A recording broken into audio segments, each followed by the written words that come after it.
Welcome to the deep dive. Today, we're jumping into something pretty specific, a really fascinating niche business strategy. Yeah, it's all about how smaller players in, well, a very sensitive industry are trying to band together. Exactly. We're looking at how independent funeral professionals are trying to survive, maybe even thrive against, these huge corporate consolidators. That's right.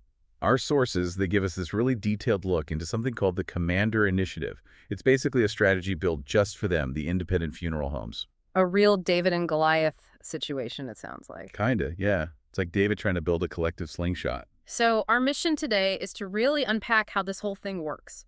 We want to understand how this initiative uses collective purchasing power, cooperation, networking, And technology, too. Don't forget the tech angle. right, and cutting edge tech like AI to help these local, often family run funeral homes compete against the giants. It's about, securing a future for the little guy, the local provider. And we need to set the stage here because the sources we looked at paint a pretty stark picture. They talk about the funeral industry being at a crossroads, A crossroads meaning what exactly? meaning facing rising costs and fierce competition, primarily from the big national chains.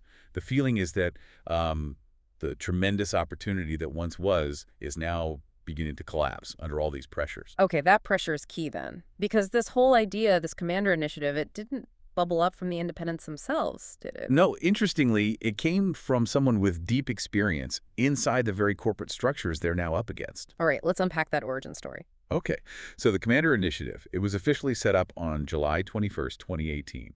The person behind it is Eddie Pitt, President and CEO of Cooper Professionals, LLC. And Pitt isn't just some outsider. The sources emphasize his background. He got the idea for this unified conglomerate purchasing hub directly from his time as an executive. And not just any executive roles. He worked at the top level for the major players. We're talking Service Corporation International, SEI Stewart Enterprise, Stonemore Corp. Wow. So he basically learned the consolidation playbook from the inside. Exactly. He saw firsthand how the big companies leveraged their scale, their buying power. And he thought, why can't the independents do something similar? He essentially took that corporate knowledge. And weaponized it for the little guy. You could say that, yeah. He saw this huge inefficiency among the independent homes. And that inefficiency, there's a number attached to it, right? Pretty shocking one. There is. The sources suggest independent funeral homes are overspending by an average of 30% on essential supplies. 30%. Wow, that's not small change. No way. That's potentially the difference between staying open and closing down. And apparently, this overspending is really obvious at things like annual industry conventions, the logistics, the small orders. It just costs them way more. So is that 30% just like vendors taking advantage because the little guys have no leverage? Or is it pure inefficiency? 5 homes in one town all buying one casket each. It seems like a bit of both, really. When you buy small, you pay more. Yeah. And without coordination, there's definitely wasted effort and money. So the initiative's fix is simple in concept, I guess. Simple on paper, yeah. Leverage the combined buying volume of lots of small homes, create a central pool, then go to the vendors and negotiate volume discounts because you represent significant business. It's kind of brilliant using the corporate tactics against them, and it sounds like it caught on pretty quickly. It really did, not a slow burn at all. In its very first year, the sources say it grew into a national network. And get this together, these members were performing over 18,000 services annually. 18,000. Okay, yeah, that kind of volume suddenly makes vendors pay attention, doesn't it? Absolutely. That gets you serious discount consideration from major suppliers. It creates instant bargaining power, where before there was just, well, individual weakness. Okay, so let's get into the nuts and bolts. If I'm running Smith & Son's funeral home and I want in on this potential 30% saving, what do I actually have to do? What's the commitment? Right. There is a commitment. It's not just a casual club. To qualify as a Commander partner, you need to be licensed, obviously. You have to Yeah. actually want to save money. Okay, that seems like a low bar. Huh, yeah, you'd think so. Hmm. And you need to be willing to share opinions. Maybe you refer vendors you like. But the real core of it, Is the buying part, right? exactly. The real engine is the purchasing requirement. To stay a partner, you must commit to buying from a minimum of 2 approved vendors. These are vendors certified by the Commander's Advisory Board. A minimum of 2. Okay. And that's the key. That commitment guarantees the group actually delivers the promised volume to the vendors. It makes the discount stick. Okay, hold on though. Here's a question. If the whole point is preserving independence for the local funeral home, doesn't forcing them to buy from only two specific vendors, maybe not their preferred ones, kind of, Right. undermine that independence? That's a really fair point. It's a definite tension. The sources seem to argue that the benefit, that big 30% potential saving, outweighs the slight loss of choice for those specific products. The argument being that this mandated buying is what actually creates the power needed to compete? Precisely. It elevates it beyond just a voluntary group. It guarantees the scale needed to stand up to the big chains, who already operate with their own centralized purchasing rules. Right. It's the price of admission for collective strength. Gotcha. The cost of entry for scale. And the actual membership cost, is it prohibitive for small businesses? No, it seems very accessible. There are two options mentioned: silver monthly membership at $24.95 a month, Okay. or a gold annual membership for $249 a year. So a small saving if you pay up front. And apparently once you sign up, you get immediate access to the benefits and the private online groups. So this pooling of, let's be honest, pretty minimal membership fees plus the mandatory buying commitment, that's Yeah. the core strategy. That's the financial engine, yes. Cooper Professionals uses that combined power, the guaranteed purchasing volume, to negotiate better deals and contracts. And that attracts, as the sources put it, serious traction from major vendors. They're basically converting that local community trust these independents have Yeah, in fact, they're known in their towns. into a massive centralized bargaining chip. Exactly. Okay, but here's where it seems to get even more interesting. The initiative isn't just about buying caskets cheaper. There's more to it, right? These sort of soft benefits. Yes, absolutely. They're looking beyond just cutting costs. They're focused on collaboration, education, community, things that address the isolation an independent owner might feel. Like what specifically? Well, for instance, reduce costs on education. Members get access to online courses, seminars, workshops, helping them keep their skills sharp, stay updated on best practices, things that might be too expensive otherwise for a small operation. That makes sense. Education is costly, but I thought one of the smartest collaboration ideas was about sharing out-of-town work. Oh yeah, the shared out-of-town opportunities. That's a perfect example of the network effect.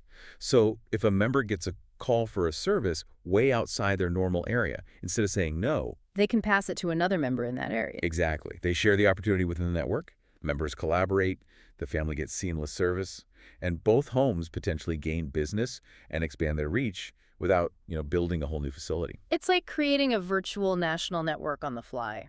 Clever. It is. And then there's also this general platform for future growth collaboration. Basically, a space for members to brainstorm, share ideas, develop new services together, Yeah. trying to foster collective innovation. So building a real community is a big part of it. Definitely prioritized. Members get access to private online groups, members-only Facebook, a commander's private group on Facebook, even specialized technical forums like the Embalming Academy on Facebook, plus LinkedIn groups. It's all about fostering mutual support and collective achievement. They're trying to combat that isolation, that knowledge gap that lets the big chains seem so much more sophisticated. Yeah, it's a very modern take on building community in what's often seen as a pretty traditional field. Okay, now let's pivot, because there's another layer here that feels very 21st century, the AI integration. Ah, yes, the tech. This is where they seem to be really trying to leapfrog the old ways of doing business. Moving beyond just group buying into something potentially transformative. Right. The sources talk about a groundbreaking partnership with engineers. They're training advanced AI applications specifically for the funeral business.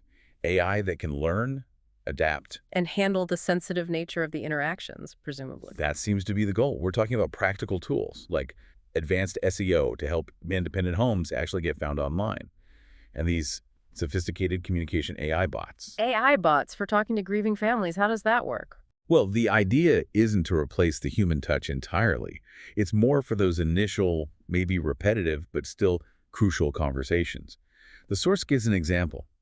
Imagine an AI bot conversing with a family about pre-planning options. Okay, pre-planning. That makes more sense. Right. Providing information, outlining choices clearly, maybe answering common questions 24/7. The bot can handle that comfort and clarity aspect for initial inquiries, freeing up the actual funeral director for the deeper, more personal, emotional support needed later. So it gives the small independent firm the kind of polished, always-on customer service that usually only the big guys with call centers could offer. That's the idea. It democratizes that responsive experience that families increasingly expect. And this AI tech, it's not just for the funeral homes, is it? It benefits the vendors, too. Yes, there's a vendor side to this tech platform as well. Vendors can join the initiative. The source mentions a limited-time fee of $999.99. And what do they get for that? They get access to an AI-powered marketing platform. The sources call it revolutionary for reaching engaged professionals. What makes it revolutionary? How does it work? It sounds like it's about targeted access. Mm-hmm. Instead of vendors wasting money, sending brochures or making cold calls to thousands of funeral homes. Hoping to find someone actually ready to buy. Exactly. This platform, which comes from a company called Marketing Tech, now part of Cooper Professionals, lets vendors target their marketing directly at the commander partner firms. Ah, because those are the firms contractually obligated to buy from some approved vendor. Precisely. So vendors aren't just buying access, they're buying access to a qualified, pre-vetted pool of decision makers who are actively purchasing within the network. It eliminates, as the source says, wasted marketing dollars. It's highly efficient for them. Okay, that's a powerful incentive for vendors. And if you connect that back to the bigger picture, Mm-hmm. this AI platform, both the client-facing bots and the vendor marketing tool, it represents the kind of sophisticated tech that smaller businesses often felt they never had the chance to access or afford. But by pooling resources and centralizing it through the initiative. They now do.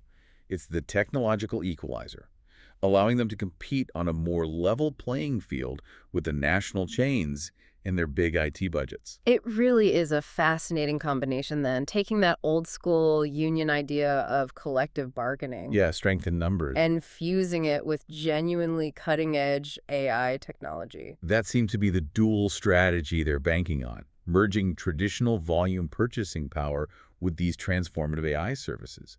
They even package it up with a name, the Digital Blueprint, all in one AI business growth platform. So zooming out, what's the big takeaway here? What does this all mean? Well, I think the sources show a really clear, deliberate push to shake up a traditionally very conservative industry. They're blending that essential community support, the bedrock of the independent funeral home, with high-level corporate tactics and advanced tech. It suggests that just being the trusted local name isn't quite enough anymore, maybe. That seems to be the underlying message.